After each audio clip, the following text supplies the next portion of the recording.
I'm just going to get right to it here. I got Doug Kramer, a former Scientologist, on the horn with me here. Doug, how you doing? Not bad, Dave. Thanks for having me, my man. Yeah, it was a struggle, but we got it going today. I know, man. We want to talk about the power outage and everything else. That was so fucking. I mean, I'm so glad I had like a big stack of content on Thursday night because if I'd have like just been like, oh, I'm just going to do this interview, like I'm always like super prepared, so wasn't a big deal. But it would have been great to have you on that show. But maybe we'll have you on sometime for to do a couple videos and whatnot. So Sure, man. before And we get what before are we the get odds? What are the? Yeah, yeah. Sorry, bye. Oh, yeah. Before we get going here, maybe people who are watching this don't know who you are or anything about you. So before we get started and kind of get into the weeds here, can you tell people a little bit about your history with the cult of Scientology and maybe a little bit about how it was in the process of leaving and like right after you got out? Yeah, sure. That's a long story, but I'll try to condense it. So basically, my dad got into it when I was around 9 or 10 years old, somewhere around there. And I talked about it briefly in one of the videos, but he left home one day as my dad, and he came back like I described it like a robot. He was a different person. He didn't have any life in his eyes. He was talking like a robot, and he suddenly wanted to do this thing called Scientology and was trying to explain to my mother how he needed to borrow a pretty good chunk of money from a relative in order to get started on it. So that was our introduction to Scientology. It took me a few weeks to understand what was going on.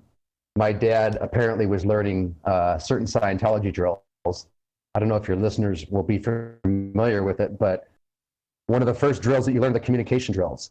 So he was learning how to do TRs, and he was doing weird shit with me around the house. So that was my first introduction to kind of understanding what my parents were arguing about and what Scientology was about. Long story short, my mom ended up getting indoctrinated into it because that's how it works. Once one family member gets into it, it's definitely going to spread like cancer to the rest of the family. There's no such thing as Scientology invading your family and not having other people get into it. It's that serious.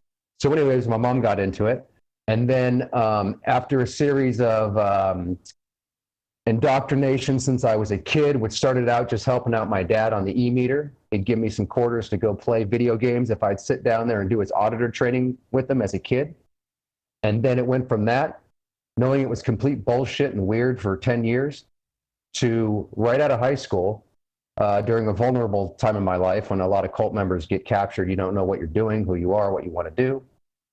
I really took to it.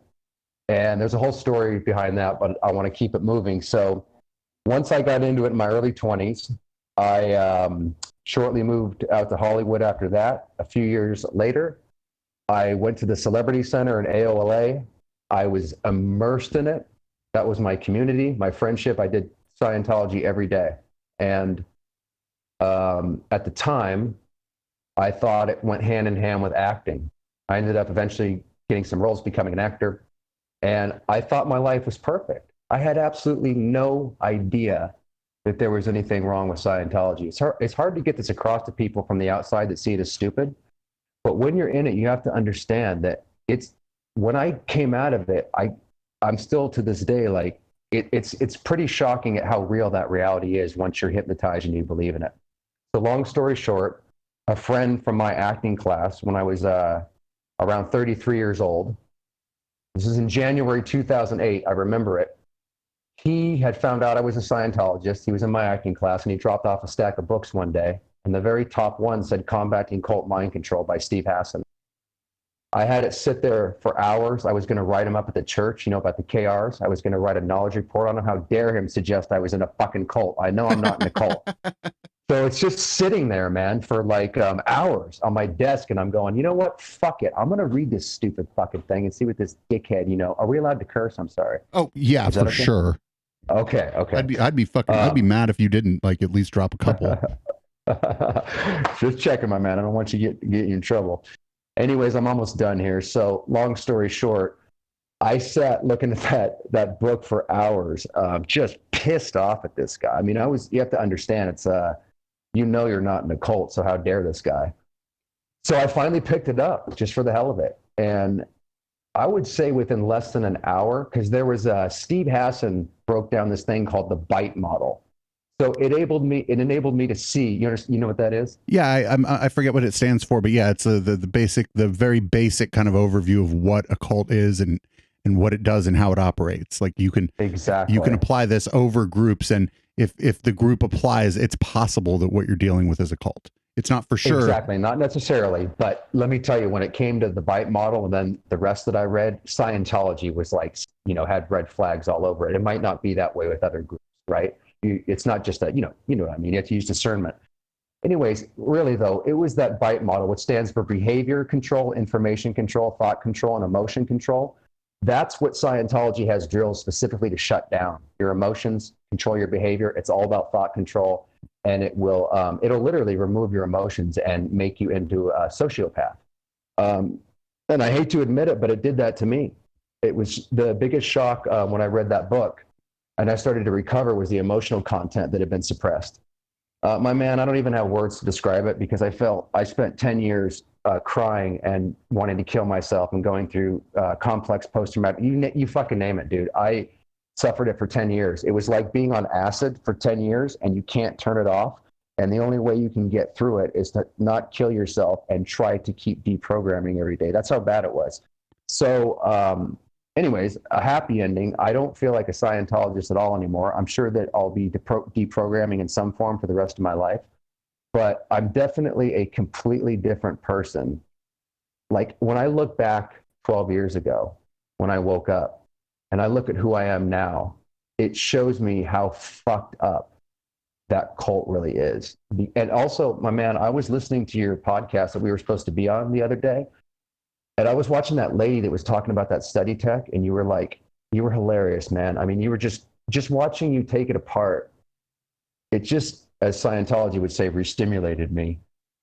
It brought back so many memories, bro, of just how fucked up my childhood really was, and watching you critique that lady trying to teach about how to be so controlling over your kids when they're growing up. That's what I noticed about that video, and I was like, I went through that, and that wasn't normal.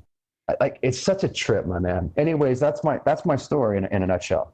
So what I wanted to, when your friend gave you that book, it sounds like you didn't feel like a belief system was being attacked, but that your identity, your humanity was being attacked when that book was given to you. Is that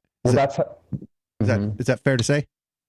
Absolutely. Any cult member would say that, because when I tried to get my parents out, the brief moment that I had to be able to talk to them, and I understand this, it doesn't feel like you're attacking their belief system. Being a Scientologist, if you were a Christian, a Mormon, whatever, that's your identity. And when you're trying to take that away from somebody, it feels like you're killing them. Like, I felt like I was dying. You really have to die a death and give up that old identity. And that's what keeps people so attached, because it's almost less traumatizing to stay in the mind control and not know that you're in it, and to snap out of it, because then the real adventure begins, if you know what I mean. Yeah, or at least your own perception of trauma, right? Because while you're in the cult, you're being traumatized, but you don't know it. You're not like so aware of it. The video, were you talking about the video of that? There's this, we found these people. They run like a family center for Scientology. Is that the one? People? Yeah. It was the lady that was sitting there with the green volumes, and you said this is the stupidest fucking thing I've ever heard. And she was dictating about how you raise kids and you need to control them and do this, that, the other thing. Do you remember that? Yeah, I do. I wasn't that drunk, right? But I do remember that she was like telling the kid how to respond to something. Yeah. Like exactly, like verbatim how to respond to something. And like there's things you tell your kids not to say and not to do. You tell your kids not to call people the N-word, or not to be rude to not to call people fat or ugly or anything like that. But you don't train them to like specifically repeat a phrase when someone asks them a question, because that's weird. You do as a Scientologist. Yeah. How old were you when your father joined the cult? About 9 or 10, man. And I have a little story on that, if you don't mind, if you want me to tell you real quick. Like, this is some of the stuff that you brought back in that video that I was thinking about. Like, because I didn't realize how, I thought my childhood was normal as a Scientologist, because that's all I know. But as I get more distance from it, it really is. It's super controlling, man. It's like growing up like in the military, minus the military, but it's very militant. You know what I mean? Anyways, I'm sorry. What were we talking about, my man? What was the Oh, point? no, I was just wondering how old you were. Yeah, you were, Right. that's not really old enough for someone to make their own decisions like in that kind of way. So there's like No no, way, man. did you, And you look when at your when you parents got as out, gods. did you feel like guilty or maybe feel like you were stupid when you were a kid or any of that? Did any of that, because I imagine that that's irrational, but it's still going to cross your mind, right? Can you tell me about what you mean specifically about by did I feel guilty? Guilt over like what specifically? Because there was Just a lot maybe of guilt. maybe guilty over being gullible or guilty over being sucked into something, or maybe not guilty but felt like maybe you were stupid. I mean, it's irrational because you were 9 or 10, but like I Right. understand that That's like a good trauma makes us question. think irrational things. So Totally. You know, my first thought when you said that is I didn't actually ever really feel stupid because remember that bite model that I was telling you about? And I read mhm. that book and I recognized right away that this was something that we're not taught. And it's if you don't, it's like a weapon being used against you. And if you don't know about how your mind works and hypnosis, because everything that Scientology does, the training, all the auditing, every single thing is covert hypnotism called something else. That's the big secret. And they don't stress that enough. And they make us look like idiots because it's like putting someone on a stage show, putting them in a trance. And if you can hypnotize that person, it doesn't make them dumb. They're going to act like a fucking monkey as long as they have that implant in their mind. That's really what he's doing to you. So when you look at Scientologists, you're not looking at idiots necessarily. And also, the people that are most captured by cults actually have to have somewhat of an intelligence. Otherwise, the mind control won't work. It's complex, my man. But what I'm trying to say is, I didn't feel guilty because I recognized the cleverness of the mind control in that book. And I realized there's no fucking way I would have known that. And I just did a video about this today about how pissed off I was that you're not taught about this in school. You're not taught about this in basic psychology. How the fuck are you supposed to know this if you're not taught how to defend yourself against sophisticated mind control weapons? Most people would say mind control doesn't even exist if you bring that up to them. I tried to bring that up to a psychologist that my acting teacher sent me to, and I'm like, all fucked up and like, didn't know who I was and you need to go see a psychologist and all that. I was down. I went to several of them. I would bring up, they wanted to talk about childhood trauma, and I'm trying to educate them with Steve Hassan's book and shit I was learning. So I didn't feel stupid. I did feel a lot of guilt over how I treated people while I was in that trance. Because I mean, my man, that was the hardest part. All the friends I lost. I left a girlfriend. I mean, it fucking destroyed my life. So there was unbelievable regret. And there's this thing in Scientology called the conditions, where if you do something bad, you make up for the damage.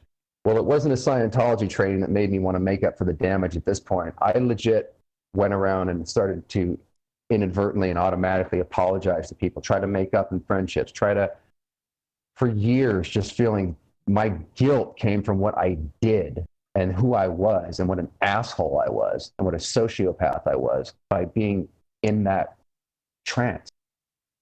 were you attending public school as like regular, or was that not something you were allowed to do as a kid in the cult? Yeah, a couple people have asked me that. No, I was a public member, which means I did everything a normal person did. I went to school, I looked normal, I act normal. Behind the scenes, there was this insidious indoctrination happening. In other words, I'd go to school and be a normal child. And then every once in a while, my dad would take me to the Oregon Santa Barbara Ventura, put me on the cans, and ask me if I ever pulled the air cover off of a planet. You know what I mean? When I'm a kid. That's a real question, by the way. Have you ever pulled the air cover off of a planet? Can you do you have any idea what the fuck that means? Yeah, I do. They believe in past lives. I Okay. know all about this shit, dude. Fire me any question you want. I've been studying this crap for years just to get it out of my fucking head. Yeah, man. What the basic idea is, not long into Scientology auditing, you're going to go past life. And when you go past life, it's actually about implanting false memories. So you actually make shit up while in a trance, but you believe that it's real. None of the past lives and I did 100, I mean, you're totally believing in all this shit. Past lives, you pull up in your auditing sessions after a while, no problem. I can honestly tell you that 100% of those memories were complete bullshit. And they're literally implanted while you're in a trance. So when he asked, have you ever pulled the air cover off of a planet when I'm 10 years old? while he's doing his auditor training. I'm just trying to get to the arcade because he's going to give me some fucking quarters after this shit to go play some video games. And it wasn't just that. There was other weird questions. And that did weird me out, man. But I didn't know what I was involved in because you look up to your father like and mother like they're God. So you do what they say, period, end of story, you know? Especially at So 10. it means, yeah, exactly. So what it means is it's a given that you have past lives. It's a given that all of this it's just a given in the world of Scientology. So when my dad was asking me, have I ever pulled the air cover off of a planet? Even as a kid, it's assumed that you're a reincarnated being that already has mass intelligence. I'm sure you've heard this before. You lived many times before. So the responsibility that's thrust on your shoulders as a kid is ridiculous. Like there's no sympathy. There's no, it's very unloving. I'm not saying my parents don't love me. It's just hard to do as a Scientologist because of their indoctrination. So all this was normal to me believing in this shit. And so if you believe in past lives and you're an all-powerful Thetan or spiritual being, then as a 9-year-old, it's not inconceivable that last lifetime I was so powerful that I just decided to postulate or have a whim that, yeah, I don't want this fucking planet to exist anymore, so I think I'll just rip the air cover off of it. This is standard thinking with the Scientologist, my man, at a certain level. Did you so they have the bridge. I know about the bridge. Mm-hmm. I think that most people who've looked into Scientology, most of the people who are going to be listening to this or watching this know about the bridge. So maybe we'll skip that part. And if you don't know what it is, just look up the Bridge to Total Freedom Scientology, find some shit on YouTube about it. There's going to be some funny people talking some funny shit about it. How far up that bridge did you get? I got up to the infamous level of OT3, which is depicted perfectly on South Park. Perfectly. So how old were you when they told you about fucking Xenu? It should have been in 2005, 2004 when I did the level, and I got out and woke up in 2008. So late 20s, early 30s, something like that. And I did believe in it 100%. And what people need to understand is that there's so much space opera indoctrination by the time you get up to that level, and your critical thinking is so shut down. You're not sitting there trying to do the math as to whether or not, 76 trillion years is even a thing. I mean, was the Earth even around that long? That's not going through your head. People have to understand that the indoctrination is so extensive and the security checks that you're put through. I mean, it's almost impossible just to get on the level even when you pay for it because they put you through a lot of shit, man. So you're so brainwashed by the time you get up there, 20 years deep, sometimes 30 years deep for people to get up there, a few $100,000, sometimes $1 million. You have to understand the investment that you have. So I also was totally believing in all that fantasy shit anyways at that time because of the continual indoctrination that I think a lot of Scientologists, I'm not alone, completely just accepted it. You would, because it's not that far out from the shit from pulling the air cover off of a plane. I heard that when I was 9. So how is Xenu any more or less insane than that? Really? Yeah, and I also think, and maybe this is just like speculation or whatever, but I also think that people who might think, hey, wait a minute, I think they may be suffering a little bit from the sunk cost fallacy after they've spent so many years of their life and so much money that they're like, well, this seems weird, but maybe there's something to it and I'm going to stick with it. Because I just imagine that some percentage of people are like, but then, they're like, oh, I've been doing all this work, I'm saving the planet. And so, it's like when you just something simple, like if you buy a fixer-upper house and things keep breaking, you don't sell it. You want to fix the house because you're deep into it and it doesn't occur to you that, like, no matter what it is, a relationship, a financial arrangement, a job, or a cult, we want to finish what we started, and we feel like that if we cut and run, we're going to lose everything we invested in the thing that we started, and we don't realize that maybe that's what we need. And so I think they're preying on a little bit of that. They don't like mental health, but they're preying on that sunk cost fallacy that is like ingrained in us. Probably evolutionarily, it's probably to maintain the family unit or whatever, so you don't just leave your wife and your kids when things start to go wrong. But it's twisted by cults and manipulative people and psychopaths. Yeah, exactly. You nailed it. And actually, now that you were talking, subconsciously, of course, that was there. I mean, because I suffered that when I finally realized, not even by choice, that literally my entire life was a lie, and I had to rebuild from scratch in my early 30s. I definitely, it's very, very hard to give up that investment because you're not only the money, the time. I mean, and then you have to spend 10 years now getting rid of it. And then you're going to lose your family. It's unbelievable. No wonder people fucking stay in. I mean, I probably would have stayed in I probably would have stayed in a lot longer, maybe my entire life, if my friend hadn't dropped that fucking book off. That was a miracle, man, because even though subconsciously something was happening for a couple of years where I knew something was wrong with my life, there was so much stress building up, but I had no idea it was Scientology. It's right in front of my nose, but I never even considered it. But in the back of my mind, I realized looking back at events from today, I was doubting, but I wasn't consciously aware of it. And by some miracle, the friend drops off the book. And by another miracle, I actually read the fucking thing. So a concatenation of miracles came together. And maybe things do happen for a reason. Because God damn it, man, I think to this day, and this shit almost killed me, man. I mean, I wanted to kind of do the suicide thing and starving, living out of my car. It was a nightmare, man. But I wouldn't fucking take away anything, even death, to go back to that situation. I mean, if there ever is a hell, that's the experience of what it's like. Seriously, I can't even put it into words, but it was so, when you snap out of it, it's so bad that you can't even put it into words. But it's ironic that when you're in it, you feel no pain. It's like, what did Aldous Huxley say? You're going to put people to sleep, they'll love their servitude. They'll fucking eat it up. They'll want it. It was like that, man. It's like Stockholm syndrome, but you have no idea you're in it, bro. So yeah, there's definitely an enormous loss. Well, you were saying that you were stressed out, right? My guess, and you can correct me if I'm wrong here, my guess is that when you were stressed out, the thought process may have been, well, I'm not doing my, enough auditing. I need to work the L. Ron Hubbard material. I need to do this more because this is what's going to help me relieve my stress, because that's what you'd been told since you were 10 years old, is that this is the way to, as they have that stupid show on their 24-hour network, the way to happiness or whatever. Right. But you've been at this point, especially if you were involved in the Celebrity Center, you'd been exposed to like probably some fairly successful people who seemed very happy and were very involved in Scientology and were, doing everything maybe that you wanted to do because you're an actor. And so there's probably a bit of the dangling, and maybe not Tom Cruise specifically, but of people who are like higher up the food chain than other actors in the organization. They're like, hey, look, this person has kept Scientology working and that has kept them working and they're happy. I have to assume that's, especially if you were involved in entertainment, I'm assuming that was part of the manipulation, right? Well, yeah, I mean, definitely with someone like Tom Cruise. I mean, that guy's manipulated like a motherfucker to promote for Scientology and get his ass out there and make sure he stays in there. I mean, the things they've done to that guy to keep him, because he almost kind of creeped out at one point. But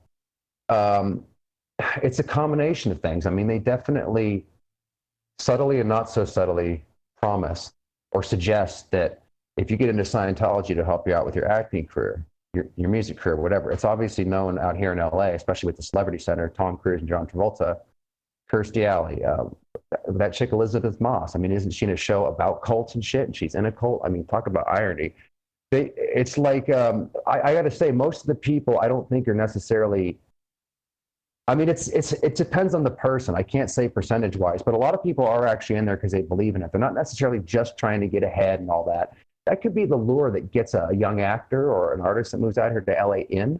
But after a while, they're going to be Scientologists. And it dominates kind of everything else. And business and career and everything goes hand in hand, because Scientology promises an answer and a way for everything. And they're very good at helping you out with your business. Everything on the surface of Scientology, at least the lower level shit, is very clever in terms of almost looking legitimate. But there's traps built into all of it. As an example, the study tech. They teach you never go past a word you don't understand. Now, and if you do, you're not going to understand the rest of the sentence. Now, that almost makes sense, right?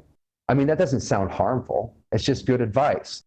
But the way that they use it to mind control people and absolutely fuck with them by having to look up every goddamn word. And there's a whole thing called study tech that just spins you around. But on surface level, like most of Scientology courses at the beginning, they look innocent and innocuous. So when I say the kind of shit I say, unless you go through the whole trap, and you know what it's about, you could really take issue with someone that's maybe as aggressive or as or is not. I'm not antagonistic, and I don't have any problem with Scientologists. I have a problem with the structure, the mind control, and the manipulation. I don't have a problem at all with the people. I'd love to get them out. They're good. Almost all of them are in the same situation I was in. I was just lucky enough to get out, man. I don't consider myself any different than that, man. I could still be in there. So I don't know if I just rambled, my brother, but We're good. We're good. We're good. You're here to tell your story. That we're not super structured around here. I'm curious. What did you know about the Sea Org while you were in the Scientology organization? Like not what you know now, but what did you think you knew about the Sea Org when you were in the in the cult? It's totally different than when you get out, because I'm aware of all the abuses. I'm aware that it's basically human trafficking. Let's just call it what it is, especially when they get the kids. So I understand what it is now, but you have to understand, in there, you look up to Sea Org members, you don't know that they're starving. You are aware that they work hard hours, but they always put on a smile on their face, and they never show their problems to the public, which is what I was. I was only on staff I signed a 2.5-year contract, but I couldn't even last 2 days, so I fucking took off. That's another story. But the Sea Org was always trying to recruit me at Celebrity Center, especially. I mean, every other day. And they're brutal, man. I mean, there was a couple times when I almost did it. But the only thing that kept me not doing that is I need to be a fucking actor. Not because I want to be famous, because I really wanted to express myself. I'm like, if I give this shit up, I'll go fucking crazy. But they would make it seem like you're a piece of shit for just trying to do your acting career when you could be saving the planet. And I know it sounds ridiculous from the outside, but these guys work their ass off. They do spectacular things, seemingly because of the feats that they can achieve by just working to exhaustion. And you salute that. You look up to that. You want to be like that. You don't see them as abused members, as people that have been human trafficked, starving. I didn't know any of that because of the plastered face, the PR they keep with the public, and they're gung-ho like military people. They work hard hours. They kick ass. We looked up to them, and they would make you and manipulate you ruthlessly. I mean, they could almost get anybody to join just with their unbelievable persistence, locking you into rooms. Please see the Sea Org slide. It never fucking stopped. And I would go home so many nights from the Celebrity Center, a good day on course or whatever. And then these fucking Sea Org members would try to, guilt trip me. They'd take me up to the top of the Celebrity Center, have me look out over LA and say, dude, you're not clearing the planet. You haven't even fucking made it as an actor. You could be helping us here. Look at all the people out here in LA and look at what we're doing. And they'd make you feel like such shit that I came so close. And I go home at night just going, am I doing the right thing? Trying to selfishly pursue my dreams. I mean, maybe I should fucking clear the planet. They really fuck with your head, man. Was the not specifics of the criticism, but were you indoctrinated as to what kinds of people might criticize Scientology when you were inside of Scientology? Definitely. This is the meat. This is the juicy part. What did they say? What kind of stuff did they tell you? Well, what specifically are you asking? I want to make sure I don't ramble. Oh, no. I mean, we've got time. I know they weren't like, this is what this person is saying about the cult, right? Because they don't even want you to be exposed to the particulars of the criticism. But what was like the messaging around maybe suppressive persons? Basic way that I was programmed was to despise the outside world. I mean that literally. Like I would pretend in science. I'm not saying all Scientologists, but this is the general indoctrination. You definitely feel superior. You definitely know you're the only one with the answers, and everybody else is just not a Scientologist yet. And until they are looked at. This is what I'm ashamed of, man. Like I really did look down on people big time, and all Scientologists do. Because there's no point in engaging with other Scientologists, really, because you're trained to think of them as, this is what happens when they take your emotions away, my man, and they start making you into a sociopath. It doesn't become a problem to start hating and to shut your heart down. And they basically, everybody's in some form a suppressive, these are my own words, this isn't doctrine, but everybody's kind of looked at as some form of a suppressive until they get on the goddamn bridge. And because think about it, if you know you're the only one with the answers and they have to get up to clear and try this auditing to get rid of their subconscious or their reactive mind, when you know that for a fact, all you see are reactive minds around you, and you see what you think are children. The irony, of course, is you're the child, you're the one that's been dumbed down, you're the one that's stupid. And yet you actually look. So anybody that criticizes you, it does, not only doesn't bother a Scientologist, you actually just look down on them even more. It reinforces the indoctrination. So I'll give you an example. Like when my friend dropped that book off, I was really going to write a knowledge report on him. I was doing a play, and right next door they were doing a spoof on Scientology. So I quit the play. It had nothing to do with ours. It was next door. I wrote up the theater company to the Celebrity Center doing a good deed, shattering suppression, man, by not fucking going next door and doing my play. And I mean, what was that a stand for? I mean, I didn't have any effect, but you're trained where you're afraid of, while you're the most powerful people in the world, simultaneously you're afraid of everybody. And there's suppressives everywhere. Like I said, almost the whole world is some form of a suppressive until they become a Scientologist. So I would write people up. People write me up. I wrote family members up. Fucking family members wrote. It's George Orwell's 1984, dude. It's snitching culture. It's full on Orwellian control. And I'm not exaggerating. I know you know this. So just think of that mindset and how you would look at the outside world in general and how you would deal with suppressives. And when Tom Cruise said, one day, you know, we hope there won't be any fucking suppressives, wouldn't that be great? He fucking means that, bro. That video was wild. That video was a big turning point too in the internet versus Scientology, because they basically took down everybody but Gawker, and Gawker was like, "No, we're not taking this video down." I love that moment. That was great, man. And then eventually Hulk Hogan and Peter Thiel took out Gawker, but that's a story for a different show. I'm sort of like, were you encouraged not to have friends at school when you were a kid because they weren't Scientologists? Let me tell you how that played out. Me and my ex-girlfriend were just kind of texting about that the other day, the one that I left because she didn't get into Scientology. Maybe there was more to it than that, but that was kind of a big deal. I'm sorry, man. I don't want to ramble. Can you hit me with the question one more time? Oh yeah, were you encouraged to, like as a kid, were you encouraged to not really, maybe not really have friends or not have close friendships with other kids who weren't Scientologists? Right, I remember what I was talking about. So with the girlfriend, absolutely is the answer to that question. And the way it was is my mother in particular, my father was just sort of never or kind of around or kind of a shy introvert. But my mother, as part of the indoctrination, would basically encourage, there was always a distance between, it made me super codependent with my parents and the cult leader, and the outside world is bad. So however my mom would judge my friends, and she hated all of them, except for the bad ones. She liked those. The good ones, it sounds bad, man, and I don't want to talk shit about my mother, but it was a very controlling, everybody's bad, except for bad people. Those are good, if that makes any sense. The only people that were allowed in my life by my mother were people that were kind of not good for me. And then the people that were pushed away because they might be dangerous. So it was really shitty, man.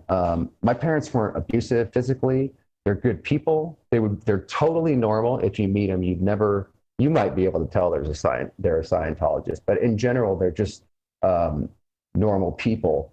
But I'm not the only Scientologist that would say that you don't really have friends outside of Scientology, man. And the longer you get in, I mean, you do have your WOG friends, but they're not close because you speak a different language when you're inside. You want to be around those people. So the longer you go in, the more friends and family you're going to lose. And that's why it squeezes you into like this bubble.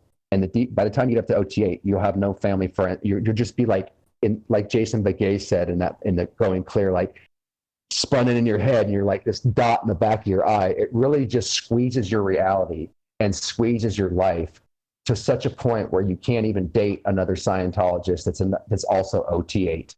The higher up you go, the slimmer the pickings on friends, the slimmer the pickings on possible wife or whatever. So it just, friends get less and less as you go up the bridge to total freedom. So there's a couple abusive practices I'm familiar with. One of them I'm intimately familiar with. A friend of mine, she's since moved away. She believes that the purification rundown killed her ex-husband because Wow. they took him off his heart medication and put him through the Purif, and he didn't survive the experience. But that's one of the abusive practices I'm aware of. Did you go through the purification rundown inside of Scientology 3 times? 3 times, 2 times while I was high. So I had to do it 3 times. So were you still smoking weed and shit while you were in Scientology? No, man, that was the thing that got me really into Scientology. Is I got caught. Weed was like a no-no, and I didn't smoke it too much, but I did right out of high school. I played in a band and I got into it, but I was trying to resist because growing up, I knew all this shit was bad. So I never did weed, man. I didn't really drink any alcohol. I was in around 19 or 20 when I first started smoking, and then weed, and then that was about it. But even then, bro, because of the training I had in the ethics conditions and stuff, which even though I knew Scientology is bullshit, this stuff was going in bit by bit. So I always knew I was fucking up my brain and a bad person by smoking weed. And so when I finally I got caught, this is back when it was illegal. I got caught by my roommate, and I made a decision that I could lie to my parents and just say I got kicked. I could make up some excuse, or I could get my ethics in, stop smoking weed and destroying my brain, call up Jim Hamry at the Ventura Mission and become a Scientologist and get my parents' love, get my fucking ethics in. And it was that point right there when they were away on vacation in New Mexico. I called up Jim Hamry at the Ventura Mission. I said, I'm ready to do this shit. From that point on, man, I went through the personality transformation. I gave myself over to this. And I felt like it was the right thing to do due to the 10 years of indoctrination. And I knew my ethics were out, and I was finally ready to do Scientology. It's so crazy to even say this shit, man, because I can see how I fell into it basically by thinking that marijuana was bad. And ironically, weed is the thing that caused me to deprogram the fastest. That's why they don't want you to smoke it, by the way, because the programming won't take, probably not, if you're getting high.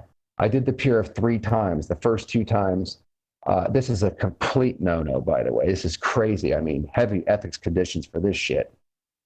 I would get high in my car and then go into the Purif because I wasn't accepting it yet. Like I told you, that incident when I got kicked out, that happened after my second or Purif, and then I finally did the 3rd one correctly because I committed to Scientology. I hope that answers your question without... Yeah, it does. It does. If you can recall, like, what were your physical symptoms during the purification rundown? Wow, man. I since come to learn that it's really damaging. You could actually, well, like you said, your friend died. It's so destructive. It's so bad, overdosing vitamin, sweating in there for 5 hours.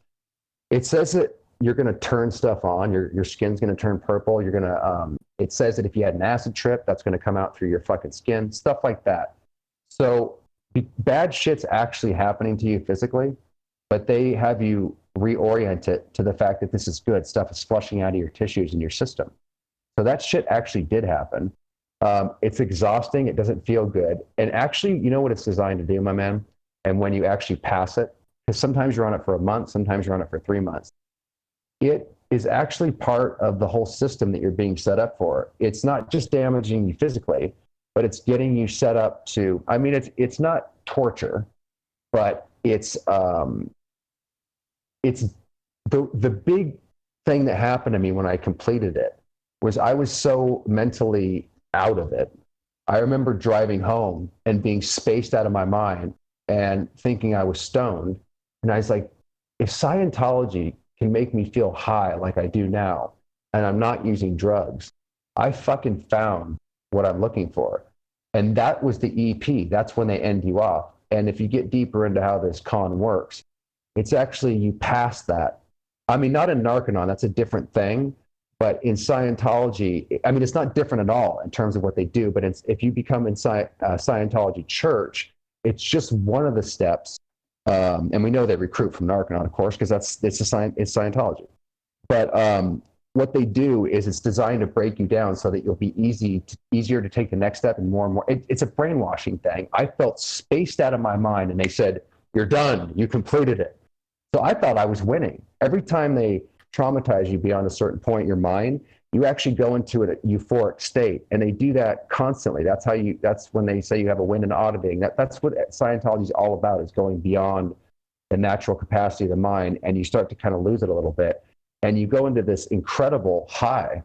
And it was no different on the Purist. Okay, well, that's that's our talk about what happened to you inside. When you decided to leave, I'm gonna go out on a limb here and say that they weren't really in favor of you leaving. They never are. It's like the Hotel California, man. You can check out anytime you like, but you can never leave because it's a mental prison. So even when you leave physically, that's just step one, dude. A lot of people never actually leave it mentally, and they have problems with it without realizing it for the rest of their lives. Did they, because you left during a time before, I think, my opinion is they've lost their ability to really expend resources at this point on going after people who are trying to leave, unless those people are really high profile. But you left at a time when I think they probably still had resources. Were they bothering you? No, only because I'm a non-threat. I mean, the only threat that I am is that my parents are fairly well off, and they wouldn't want to lose them. But I was living in my car for a while. I lost everything, and I wasn't attacking them. I was just reading books on what the fuck happened. So I didn't I spoke out a little bit here and there. Like you said, they didn't have the resources. They definitely had more back then in 2008 when I left. And now it almost feels like, because of all the work that, I mean, you and a million other people, a lot of people have given their lives in this fucking fight, man. Because they've done the work that they have, somebody like me can come out, and it's a breeze today.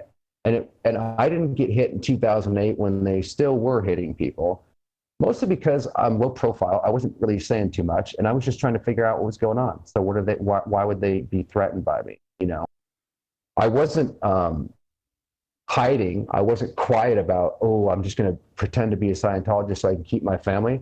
As soon as I knew I was con, unlike a lot of ex-Scientologists, I didn't give a shit what I lost. I was like, I'm going to become who I really am, and I'm whatever it takes, and I'm not going to live a lie anymore. That was almost like day one. I just didn't know how long that was, what was actually going to happen. I figured after 2 years I'd have my life rebuilt, might lose everything, or I had no idea that 12 and a half years later, it would have this much of an impact. I mean, my life's a hell of a lot better now, but I didn't realize it would take so goddamn long. But it was still worth it. I mean, what do you want to? I understand why people. There's some people that hang on to they pretend to be Scientologists. I get it. They don't want to lose their family, and it depends on the situation. But my situation was, I was trying to be. I was, an actor. I was going to acting class. I was trying to be more real and authentic, and I was discovering who I was through that. And that was conflicting with my indoctrination at a certain point. And I just wasn't willing to I was so unbelievably outraged that this kind of shit exists, and that this calm wasn't figured out by my ancestors, so I and other people don't have to incarnate into it. It's just crazy that something so destructive hasn't been figured out already and eradicated. And not just Scientology, there's other systems too, man. I just found it so fucking disgusting. I didn't want to lose my family. That shit sucked. I tried to hold on to them. It was a horrible process of letting go, but I was never going to backtrack on, okay, I'll compromise because I tried to negotiate a little bit with my parents, but it was so obvious that they're Scientologists, and they're either going to suck me back in a subtle, manipulative way, or I have to leave permanently. There was no fucking black and white or gray area in between, despite trying to negotiate that for a couple of years. It didn't work. Gotcha. Well, that's good that you didn't get harassed by them. And also, sorry to hear that you were in, it ended up that you were living out of your car. That's a tough situation to get out of. I mean, people have had it way worse. Nathan Rich, was if you listen to his story, you ever heard Nathan's story? I mean, I had it easy, my man. I wasn't in the Sea Org. I wasn't born into the Sea Org like a kid. Can you imagine? I mean, dude, I got it so easy. And even I can't even imagine like the Sea Org members coming out of this, or the people like that have been, you know, gotten far deeper into it than I am. It just must, I mean, some of these people, just because of what they went through, they're not going to be able to heal for their entire life. And it's just fucked up and sad, man. Well, I think, the media wench who's on the show with me sometimes brings up that, when we deal with the X community, that we have to understand that some of the people are still, that some of the mentality of it, they bring it into the next set of endeavors that they engage in, that they, that without throwing anybody under the bus, the ex-Scientology community is, I'm going to call it very cliquey, to say the least. I'm going to go ahead and second that. Very, very cliquey. Whatever. We have to set some of that aside. Almost a cult. Almost another kind of trap in itself. If you get to, like any clique, if you get too immersed in it. Right. We have to set some of that stuff aside because we want access to get information to put out content. Right. So, right. But we don't make any qualms about like what we believe. And, there's been a couple situations where we've spoken our mind, and we were, a little concerned that maybe people would have thought we threw them under the bus. And we've actually been pleasantly surprised that nobody took that from what we were saying. There was Good to know. There was a situation recently with a certain former Scientologist out of Los Angeles who was sort of a well-known drama queen. And when we kind of went over it, we sort of, we had our say about a few things that were going on. And, we understood that because of the cliquey nature of the X community that we'd taken a risk, and we were just real happy that none of that happened. But I think kind of the reason that didn't happen was because we come to this like really honestly. We're not out to get anybody. We're not, we're not trying to throw anybody under the bus. And if people are still traumatized by their experience in the cult, and that still plays out in their life after they've left, we understand that. But if people's behavior is what we think is bad, we're still going to say, something about it. Yeah, exactly. That was really well said, man. Yeah. I mean, like, I've never been in the cult. I wasn't even raised religious. So like, I try to try not to lay down any heavy judgments on people as far as like the I guess, I'll call it the cliquey nature of the X community. And there's ways in which I'm smart enough to know how to work that to my advantage too. You get a couple of them to like you, and then all of a sudden all of these people want to come on and talk to you because a couple of them like you, and there's no problem with working that. Oh, well, that's good that you got that. I don't have I don't really think a hell of a lot of them I'm not in a lot of those groups. There's a couple of groups that I really do like, and the people that I trust, kind of the people that have evolved beyond Scientology, you know what I mean, altogether, that walk the whole route out, if you will. There's a route in, and then you have to walk the fucking whole thing back out. Some of the people get halfway and they pitch their tent and they're like, here and no further, and I've been in those communities, and it's games within games within games, my man. They just spin around, and it's like, I'm looking for the way out of here so I don't have to have this shit in my head. And you guys are still debating as to whether or not the TRs are damaging.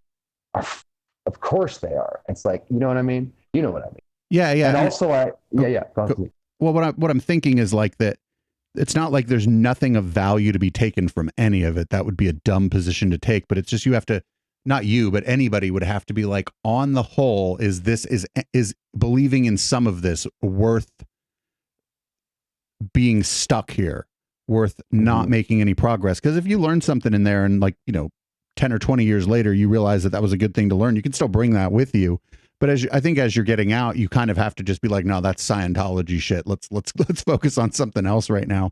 And I think a lot of people did try to bring some of it with them. And I can never understand what it's like to leave a cult. So, I'm not going to lay down like heavy character judgments on that kind of stuff. But I also understand that, sometimes when people are trying to leave, it can be counterproductive for them to get into a highly cliquey environment where there's kind of the popular people and the non-popular people within the movement and stuff. Exactly. someone that immediately comes to my mind. I don't know if you know this, but this is a person whose name I'm not even afraid to drop. Do you know who Andy Nolch is?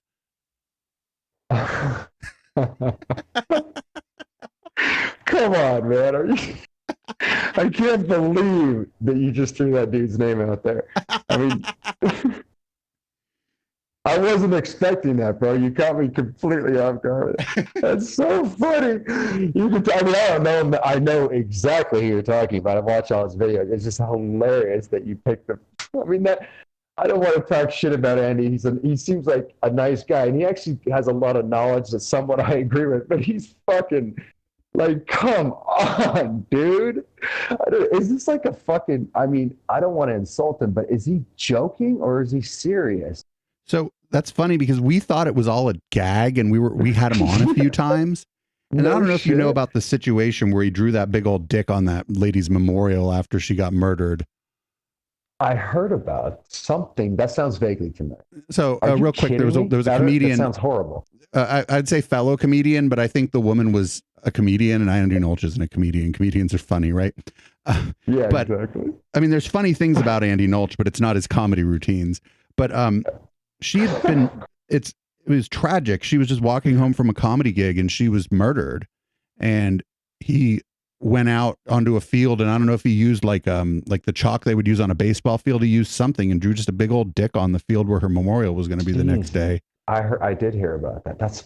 And he got called out. It was a big deal, right? Oh, he got arrested and shit. Like, I remember that. That's when so. I mean, I don't want to be a psychologist, but is he just fucked up a little bit or what? And why the fuck? Why would anybody do that? I think that he got like. Our best guess is that he's like one of those dudes who's hella mad at feminism. And so because it was a woman, like he just kind of took it to be that like, because they were having a memorial for her, that the memorial for her was like hating men or something. That was the impression we got, like when he tried to explain it to the local news, which if you're accused of a crime, God. you don't ever talk to the fucking local news. Shut the fuck up. If you did it or you didn't do it, shut the fuck up.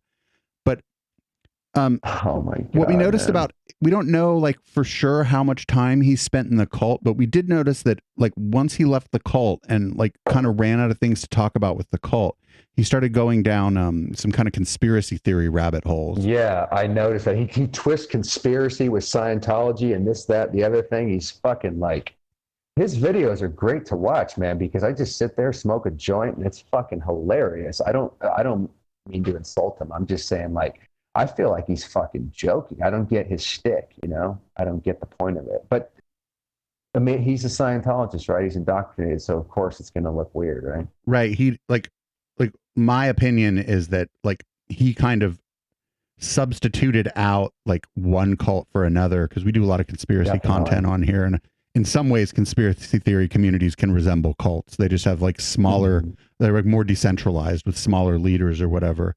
And I don't want to pick on Andy too much because I think he's also like a troubled man, right? Like, but we, as soon as that shit happened with that memorial, we stopped having him on the show. That's probably a good idea. We didn't take down the content, but we issued more than one statement about, hey, you know, what this guy did is unconscionable, and like, you know, the family of this woman is hurting, and then for him to go out and draw like a 50-foot dick on the field. I mean, it sounds funny, but it's not, right? I know, man. I know. That's fucking insane. Like, was he surprised he was arrested? I really know. He was trying to say that he like tried to weave in like anti-vaccine conspiracy theories, and like, how does that fit into that? It's like, I think that like once you get into that sort of mindset, you can't not talk about that stuff if somebody asks you about things. I think he said he was trying to bring awareness to like feminism ruining comedy, and that he thought he was vaccine injured, and that's why he ended up joining Scientology. What? Yeah. What? We thought it was sounds like a guy that's kind of troubled, my man. I mean, that doesn't even sound like your typical Scientologist. Until all this happened, we assumed it was kind of a shtick, right? And then we realized that like he was probably, rather troubled beforehand, and then ending up in Scientology, even for the short period of time I think he was in there, certainly didn't help, because it gave him reinforced that sort of in-group, out-group mentality thing that caused, I think, that like was like a factor in why he did what he did, because again, in group out group mentality. I'm sorry for bringing up Andy Nolch. I just oh, that was classic, dude. I wasn't expecting that. That's hilarious. I hope he doesn't hate us, because I mean, even when I look at Andy, like, again, man, I just see a good dude that's damaged, and Scientology has something to do with that, and maybe some other stuff. But it's like, I don't approve of obviously what he did, but he didn't. That was shocking to hear that, by the way, because I thought he was just kind of a goofy guy, and he's funny to watch his videos and shit. Of course, I don't take him seriously. Well, and but we were shocked like too. That, we were shocked. Yeah. We heard about it, and all we heard that it was a former Scientologist, and then it was Australia, and then somebody said, "Oh, it's probably Andy Nolch." Yeah, there's only one that you'd guess. And, no, right? And then we were like, "Nah," and then it was Andy Nolch.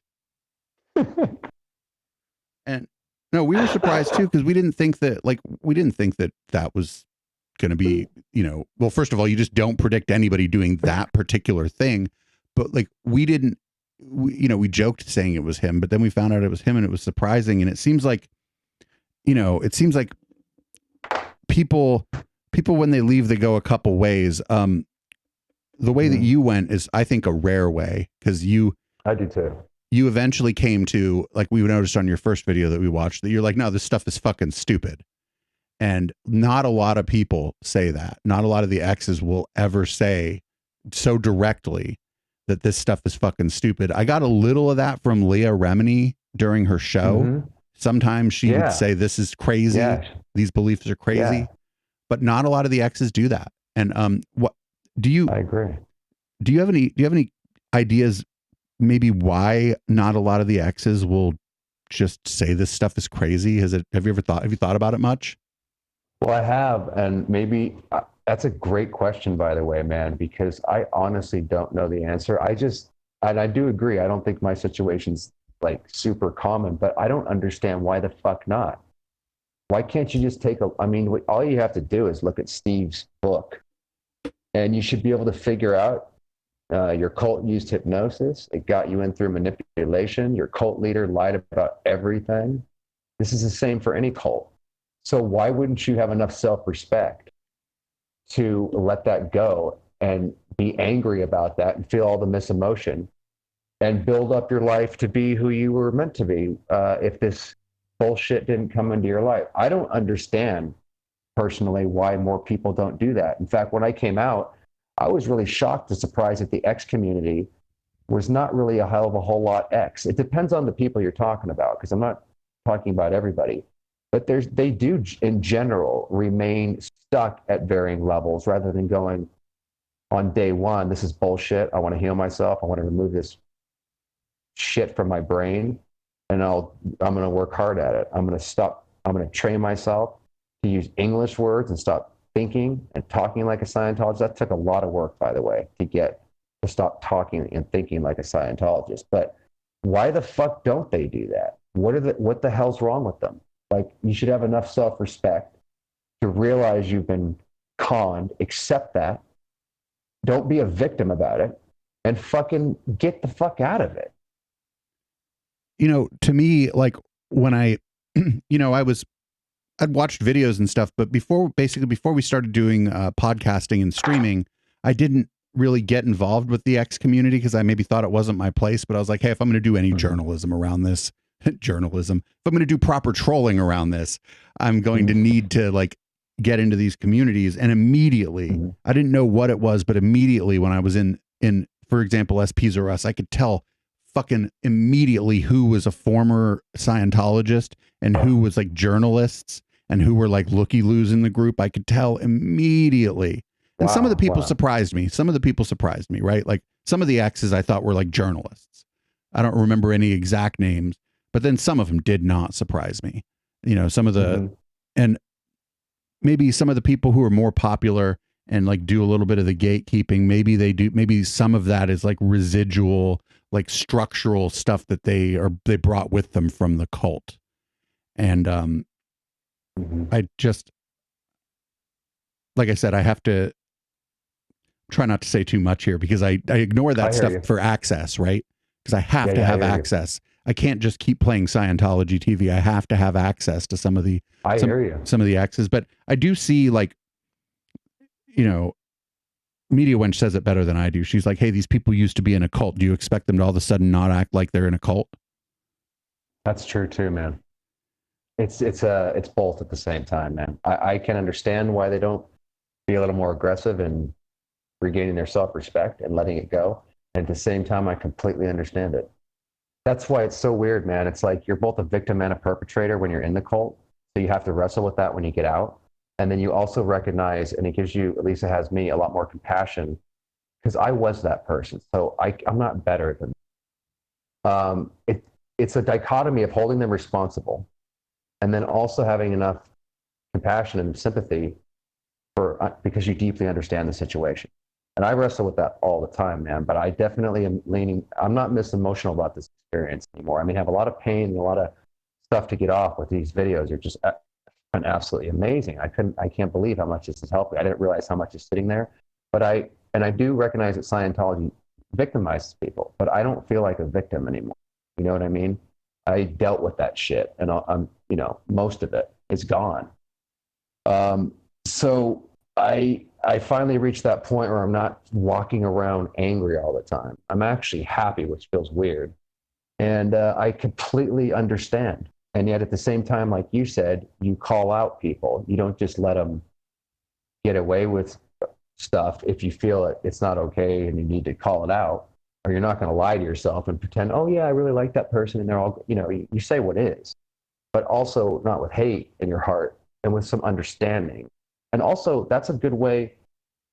I mean, I tried to get my parents and other people out by telling them how wrong they are. And I've seen people go to the Scientology Center and bash these people. I'm not going to name names, but I did the same thing myself. Yeah, and I agree. And I did the same shit myself. But when I was doing it, it was coming out of like a lot of anger and stuff. And now I haven't protested for a while, but it would be a totally different story because I don't know, man. The more you understand yourself and you hear yourself, the more I think you can kind of like relate to other people and not project and be so harsh on them. And at the same time, it also makes you more harsh because you're like, come on, man, like put this shit aside. Go burn your L. Ron Hubbard books. It doesn't matter if you were a class 12. It doesn't mean shit in the real world. So fucking burn that shit and go on an adventure of finding out what you were supposed to be before this thing interrupted your life and you allowed yourself, because it's not just being a victim, you allowed yourself to hide because it gives certain comforts and it can take the pain away. It's not all manipulation. It provides something subconsciously, like L. Ron Hubbard was my father figure that I wasn't getting from my real father. So there's all sorts of Freudian reasons and shit. And it's like, I don't understand, I don't want to tell people what to do, man. It's just like, I just thought when I was in the X community that everybody was on the same page as I was, but I just realized some of them are going to stay at that level forever because they want to. Right. I also, you'd mentioned burning the books, but there's the flip side of that is like a lot of people kept those books and it's been valuable to journalists, particularly like Tony Ortega is a guy like we're like super fortunate that we're going to have him on next Thursday. And cool, I feel like he's more of a serious, like kind of investigative journalist than we are. But I also feel like, and I'm not going to ask him about this on the fucking show, right? Because I don't want to put him on the spot. But I also feel like he's similarly situated to us, where he can't, if he believes, this, that, or the other thing going on in the X community is bad and it's cult like, I don't think he's in a position where he can necessarily say anything about it because he'll lose access. But I think that, yeah, I know. But so he's, he has that line to walk too, but like his work has just been, unbelievable and like tenacious and fact driven. I mean, like this last summer, there was not this summer, but the summer 2019, I think it was August 2019. There was this big protest, a bunch of Karens, bunch of wine moms at the state capitol. They were protesting this SB 276 about vaccines. And I got more information about that from the Scientology groups because this dude, Jonathan Lockwood, was involved in it than I got anywhere else. Because, some of these people had an axe to grind and Tony Ortega was on that case and he just got the facts it was not just all about Scientology when he was doing the reporting, because he had to report on the other things that were going on with it.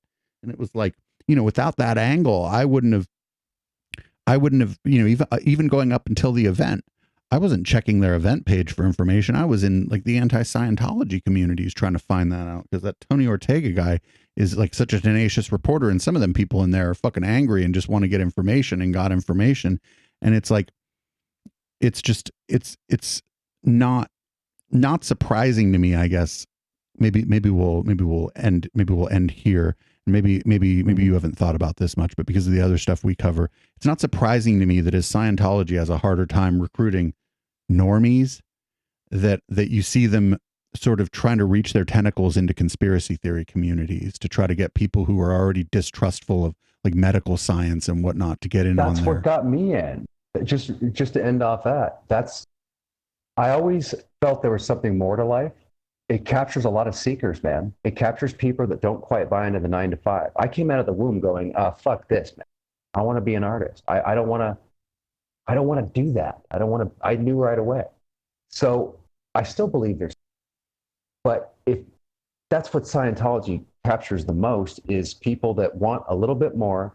And that can be, that's something that should be a good thing, I think. And it can absolutely, you could easily get caught into a cult by already thinking outside the box, because Scientology sells that. And they're all about conspiracies. They'll even sell you, I'm not saying conspiracies aren't real, but you have to understand the way they present it. They present it, it's not factual, but they present it like, yes, fuck the system. L. Ron Hubbard was down with fuck the system. That was really, really attractive, by the way, about Scientology. You felt like you were taken on the system. L. Ron Hubbard was a badass motherfucker, like, broke into government offices through Operation Snow White. Fuck yeah, dude, I want to be a part of that. That captures a lot of people. That was a large percentage of what got me staying in there. Right. And it's, rebelling against the system, there's value to it, but not if you have to give up your life for it. And the thing is, I mean, in that case, you're rebelling against one system and joining another one that's going to, arguably more harmful. Like we could try to split hairs crazy here or whatever. Like governments do bad things. And you said, like, of course, conspiracies aren't real. People conspire to do bad shit every day. It's just a matter of like, they aren't all real. Yeah. Not only that, the way that Scientology sells it that's a whole nother subject. I know we're going to end off, but there's definitely conspiracy. Scientology itself is a conspiracy. One man is fucking enslaving other people from beyond the grave, no less. Right? Now that's a conspiracy in itself. If you were to tell Scientologists that their cult leader was a fucking drug addict, he was doing fucking moonchild rituals with Jack Parsons out in fucking Pasadena, and while he's telling Scientologists never to take drugs, I'm getting in trouble for smoking weed. This motherfucker's doing so many drugs, smoking 5 packs of cigarettes a day. That motherfucker had an aide going around, dude, carrying a fucking ashtray to, light his cigarettes and to ash. It's like the way they sell the conspiracies and the way they sell this man, it's something that if you're already thinking outside the box, like I said, and you don't know anything about Scientology, like I didn't, because we didn't have the fucking internet when I was growing up, then there's a lot of second gens like me that were captured just because they're rebels, man. They're fucking nonconformists, whatever you want to call it. Scientology has shitloads of them. And in fact, I'd say the majority of the people there are nonconformists. Well, except when it comes. And the irony is, that's the irony, like you said, you think you're anti-establishment and you're getting into something that's so establishment, it's so ironic, dude, that I went in there to help people. And the only help I've ever done in my life is recently by getting on YouTube and telling people about the trap. For the first time, I'm actually helping people. And yet that's why we all went into Scientology, man. We really thought we were helping people. I thought we were fucking saving the planet, dude. And yet it's so ironic to think that you're so free and you're in the most insidious mental prison you could possibly be in. It's crazy, man. I see like what happened. If I was going to put Scientology into a nutshell, it was a cult of personality that turned into a structured cult. Yeah.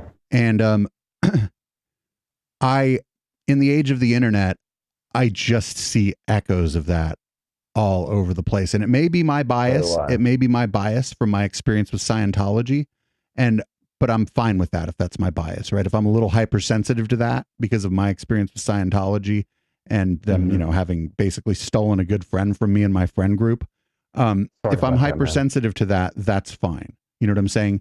But it also, I think, has given me some insight into just like super popular people who tell people they have all the answers. There's, you know, a lot of public intellectuals who have a bit of a cult of personality around them. And I don't think that they're going to form something like Scientology. I think that was very much of its time too, because when it was formed, like in post-war America, like I think that was a unique set of circumstances.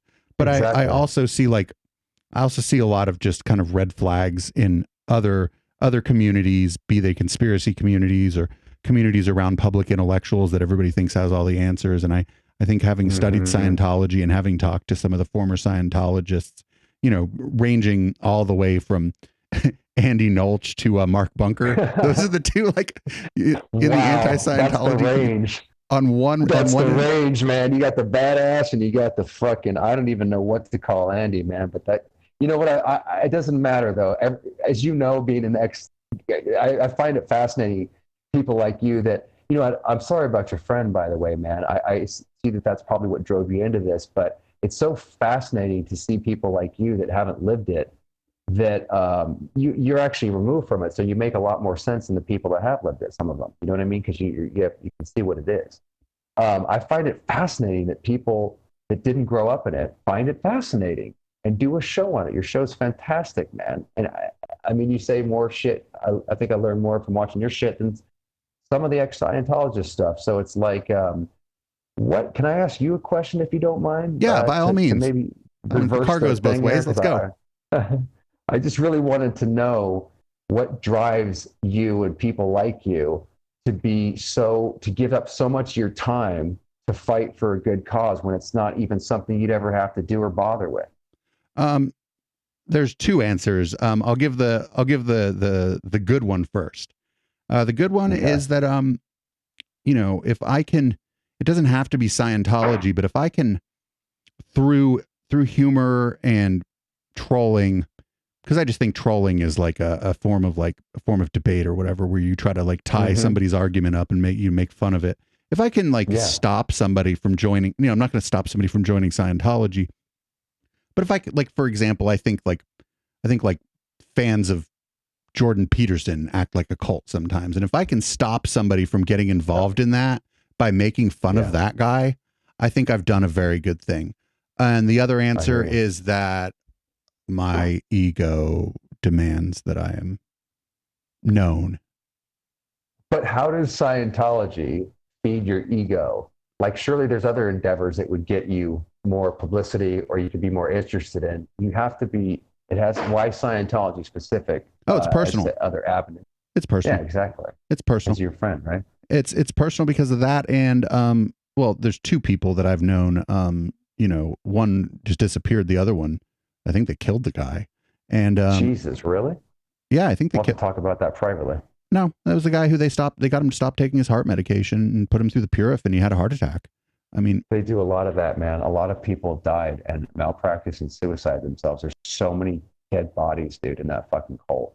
So, and I've also just kind of, I came out of like right around when we started doing the podcast, I'd come out of I'll call it like the online atheist community. I'd come out of that like kind of jaded towards that set of belief, not towards that. I mean, I still don't believe in any kind of higher powers or whatever, but I came out of that community and wanted to bring like the critical thinking and the skepticism and even some of the humor with me, but I wanted to leave behind, I guess, like a lot of popular atheists really, really, really don't like Muslims, right? So I wanted to like leave some of that behind. And so I think that I had a couple choices. You know, we mostly do like leftist political content, but like once we got onto Twitch and we're doing video and I realized that like, okay, one show a week isn't really going to cut it on here if we want to build an audience. I was like, what are we going to do? So we had a local music show, and then The next thing we did was a show making fun of like the current crop of public intellectuals, mostly celebrity atheists. The next thing was a show dedicated specifically to conspiracy, and the last thing we added was Scientology, because it seemed like with everything else we were talking about, Scientology was something that me and the media wench were both fascinated with, but it was also kind of like the missing piece to like the other stuff we were doing. That it was such a dramatic demonstration of cult-like adherence to an ideology, and something that people understood because of all the press that had happened around it previous. You know, we just started the Scientology stream maybe a year ago, right towards the end of Leah's show. And we had done Scientology Great stories show, on our man. political show the whole time, because there was always audio or video to play about some dumb Scientology shit that happened that week. But we figured that it was like the missing piece to like this sort of like extremism and control group stuff that we were sort of delving into. And it was like a stark example. And we've done other stuff on the Scientology show. We say Scientology and cults, like where the media wench comes from. There's they're called Bethel. And in the rest of the state or the rest of the country, they're not that influential. They just have like a little church. But up in Redding, California, they're buying up all the property. If you could imagine that. I don't know where you've ever heard of that before. And so we've done a little bit on universal, man. we've done a little bit on Bethel, and I felt like this, like it wasn't like we were really missing something, but that if we were going to add something else, like that was going to be like not like a local music show or like something about entertainment, that it was going to have to be cults. And because me and the media wench before all this, we would just sit down and watch Scientology TV and get high, right? And so it was like obvious. It was like the obvious next thing if we were going to add another stream. And I'm real glad we did it, because I feel like the audience on Twitch, you know, it waxes and wanes. Sometimes we're doing real good on Twitch. Sometimes we're not. It probably has a lot to do with whether or not I'm burned out. Like the shelter in place has burned me out, because not having people in the studio with me and trying to manage, you know, when you see Thursdays, it's just me and the media wench, but sometimes the shows are up to 5 people, trying to manage 5 people on remote connections with varying kinds of internet. And so, you know, it's taxing. It hits your brain. But, yeah, but back to what I was talking about. Yeah. I just felt like Scientology in some ways was like the missing piece that was going to kind of tie everything together. And also it's like fun to make fun of it. Like, come on. It is, man. I can definitely agree with you that about that now, but God, I wouldn't have a few years ago, man. Or I definitely would have. I mean, I wouldn't even be talking to you 12 years ago, man. I would be writing you up. I'd be writing a KR on your ass, man. I'd come across your show and I'd be like, fuck this guy. He's evil. Well, I got to tell you, the best thing in the world that could ever happen to us would be Scientology trying to come for us. Because you know how much we could grift on that? You know how much fucking Patreon money we'd get, or fucking GoFundMe?